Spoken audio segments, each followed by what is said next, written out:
علیکم رحمت الله و برکاته استاد.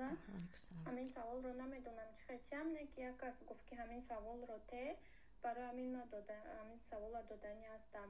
همین میگوید که آدم هایی که عرق می نوشند و زنا میکنند همون آدم ها باید 40 روز پس بعد بدنشون تازه میشود است و بعد نماز خونن میشود است. همین اساس داره؟ خواهرم آدمی عرقخور 40 روزه نمازش قبول نیست، حدیث است. اینها رو بعضی خطا میفهمند که 40 روز نماز نخواند.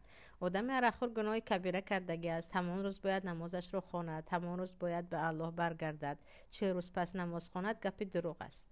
فقط که اینقدر گناهی کلان میکند که حتی 40 روزه عملش برباد میشود. یعنی تورات کردن نماز آره نمازش رو میخونه، نمازش رو دوام میدهد، توبه میکند. چقدر گناه کرده باز پروردگار بخشنده مهربان است، توبه میکند. استاد با یک سوال. السلام علیکم استاد جان. سوال من هم اویده طهارت بود.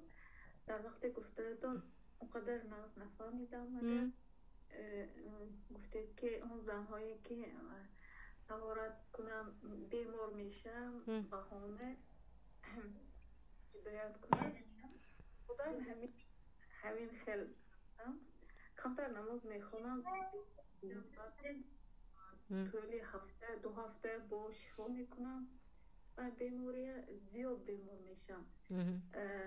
برای همین از گفته شما فهمیدی من همین بود که آیا درست فهمیدم با شبه دارم دردی یعنی که در وقتی برای دور کردن نجاست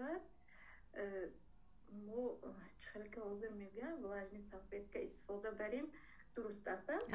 درست است، درست است. میخواد خشکشم ترشم باکه نیست. روی ها رو بعد با آب شستن انشاءالله گناهکار نمیشه؟ نه باکه نیست، یکم مشکل نداره. میتوانید که طهارت دست رو با آب کنید، میتوانید مستحب یا استنجا میگویند. بعد از قضای حاجت با چی از اون کاغذهای تر باشد چی خشک باشد با اون کنید، یکم باکه نداره. توضیح درم کتاب خوانده گفته گذشته. در همون وقت شروع نفهمیدم. یکم باکه ندارد، یکم باکه ندارد. انشالله نمازتون درست است. از شما هم این گفتم که این یک مشکلی خیلی کلان است که بعضی گمان میکنن که تو با همین آب نشستی اگر بدن رو بعد از قضای حاجت نماز وجود ندارد، که فکر بهت خطا است خواهرا. بعد انشالله درس دیگر میخونیم فکر خطای دیگر مثلا باد برآمد میگه رفته باید بشویی، که عموما این هم تماما از دین بیرون یک چیز دیگر، یک خرافات دیگر است. انشالله درس دیگر